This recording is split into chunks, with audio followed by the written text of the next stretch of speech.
Bismillahirrahmanirrahim.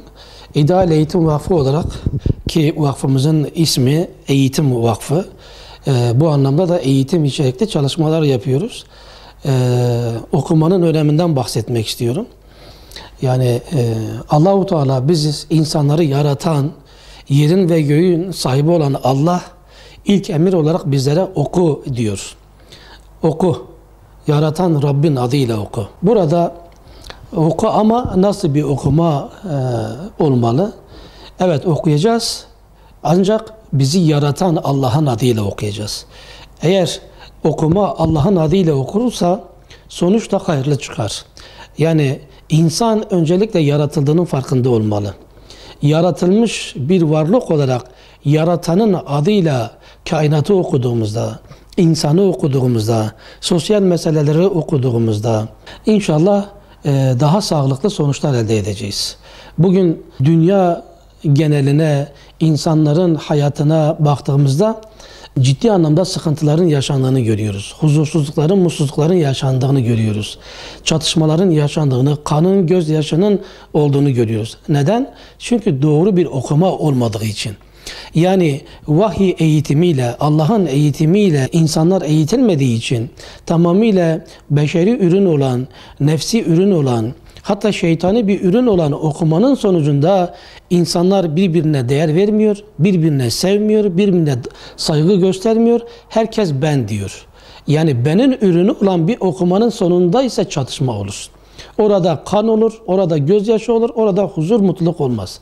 Bu anlamda okuma çok önemli. Önce evet okumalıyız, ama nasıl okumalıyızı üzerinde durmak istedim.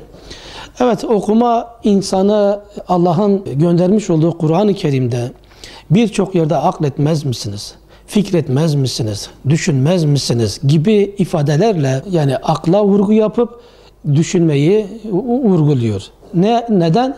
Çünkü insan düşünürse, insan okursa, insan fikrederse iyiyi bulur, doğruyu bulur, güzeli bulur. Yani okumayan, düşünmeyen bir insanın doğruyu bulması zordur. Tamamıyla zevk odaklı bir hayat yaşamasıyla insanlar doğruyu bulmaz. Yani okuyan insan doğruyu bulur, iyiyi bulur, güzeli bulur, hakikati bulur ve kendini geliştirir. Okumayan insan sürekli durağan kalır, kendini geliştiremez. Yani topluma faydalı olamaz.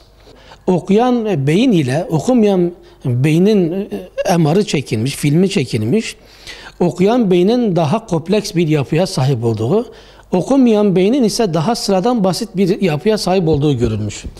Evet, okuyan insan daha çabuk öğreniyor, daha doğru öğreniyor, daha hızlı öğreniyor. Okumayan insan ise öğrenmesi geç oluyor.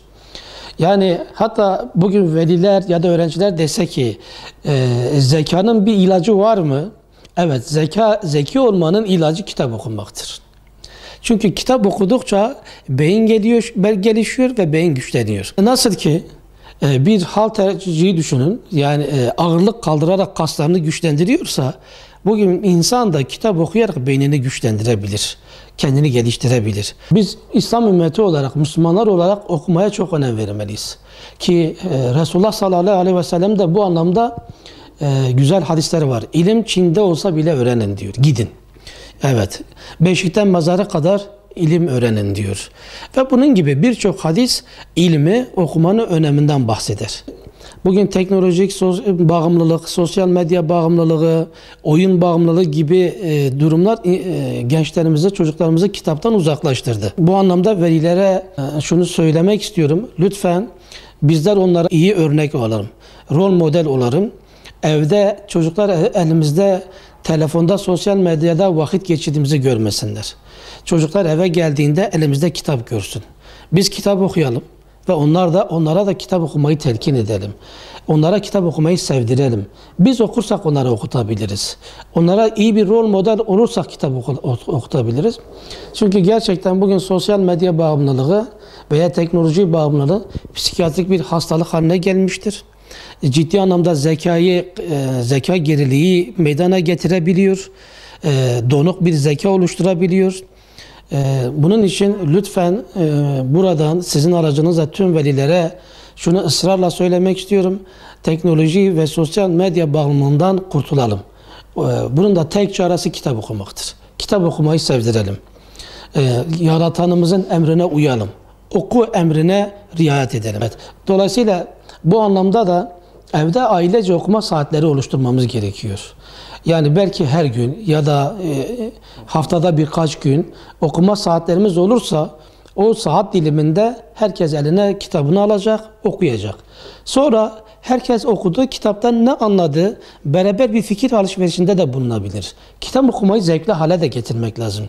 Yani ne anladık, kitap bana ne anlattı, kitap bana ne öğretti, öğrendiğim bu kitap benim hayatıma ne katacak, ne katmalı, ne katıyor şeklinde beraber ailece bir sosyal etkinliğe de dönüştürebiliriz.